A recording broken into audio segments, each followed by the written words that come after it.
Don't be that.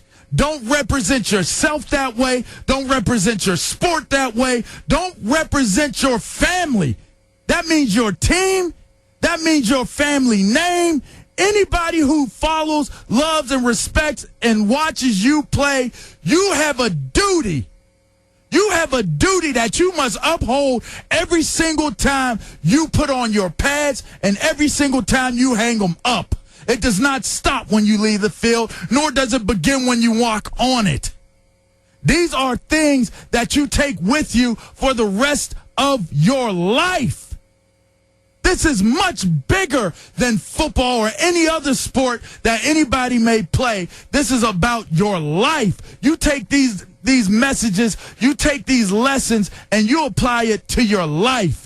I respect the game. I would have never argued with Sam Huff. I would have never argued with Brian Mitchell. I would never have argued with John Riggins. I would never have argued with Sonny Jurgensen. I would not disrespect the people who are the forerunners, who are the people who set the bar where it needed to be for us to be willing to dream and try to achieve. I would never disrespect that. I would never take that and spit on that. Like, that is not something that is as precious as the gold that we all spend money on. I would not disrespect that. So what I'm saying is, and we can go to the callers after this, what I'm saying is I understand my history. I understand my history. I understand the Washington Redskins was the last team to integrate African Americans or any other minority to be able to play on it. I understand that. And the first person to come here was one of my friends and one of my mentors, and Bobby Mitchell. If I understood how much this man had to go through to be where he was at in his life, I would not dress up as a fairy to try to get attention from the media. I would not do that, knowing what this represents. I would not do that. I protect this with my heart. I protect this with my soul. I would not do that for just attention. Understand the message, because this message is for the ones out there that are our athletes of tomorrow. We are losing a battle here. Our battle is not about who gets the most publicity. Our battle is not about who makes the most touchdowns or makes the most money. Our battle is being someone that the next generation can sit back and look at you and be proud about what you are, what you represent, what you say, what you do.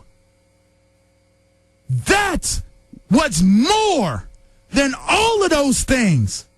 That's worth more than all of those things. Not even close, not even measurable. Understand, I am upset right now because we continue to depict ourselves in a way that is not right. And for what? For some attention? What's your motivation?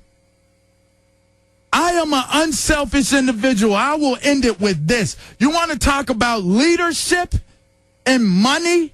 Okay, well, here's a great example of leadership and money. When I was at the end of the last season that I played in Washington as a Washington Redskin, because there was a situation with the collective bargaining agreement, not knowing that they would meet the deadline on a deal that was being done, because my contract was so high, they had to renegotiate numerous contracts they had to redo and have them restructured just in case whatever happened with the CBA, they had enough contracts restructured to be able to be underneath the salary cap. I said, either let me be a free agent so I can go and you can do it that way, or else I'm not doing anything. Selfish of me. It was selfish. I get a call from Ronaldo Wynn, my family, my teammate. I get a call from Cornelius Griffin, my family, my teammate. And you know what they say to me? They say to me, if we don't get this stuff restructured, if you don't restructure it and this collective bargain agreement doesn't get done, we will be out of jobs. We will lose our jobs because of how high your cap number is and all the people that they have tried to restructure to be able to be under this cap.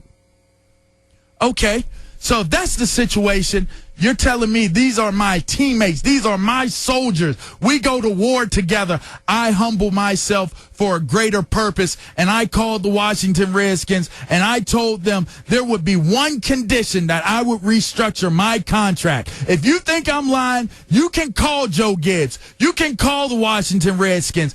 Ask them. I told them the restructured contract of every single individual on the defensive unit, if those contracts are guaranteed as opposed to just being stuck somewhere in a drawer just in case, no, you honor the contracts and I will restructure my deal. I will restructure if you honor the 7 guys that you restructured and did not honor the contract unless you found yourself in a situation with the CBA agreement not being done. I was unselfish and I was a leader, and I am proud of that to this day. The Redskins did not guarantee those guys their contracts. They did not. So therefore, I did not restructure my contract. And you know what? That led us to the next process of where it wasn't $15 or $20 million that I threw to get away from Clinton Portis. It was a $3 million bonus that I was due, that I took $1 million of it instead of 3. You keep the 3, you give me the 1, and let's part our ways. That is how it all transpired. Not me running away, not me vacating because I couldn't handle the strong shadow that Clinton Portis's aura or whatever it is casted over me. I couldn't handle it. This is bigger than that. And for somebody to be ignorant about it is what it is. But this is not about me attacking Clinton. This is about me talking to the next generation of guys that I hope you listen to what I said and understand that there is a bigger purpose in your life when you have the ability to affect and influence others. That's my message to you, and I'm done with it. We take calls. We talk about it soon as we get back off this break, but that is my rebuttal to what happened on NFL Network.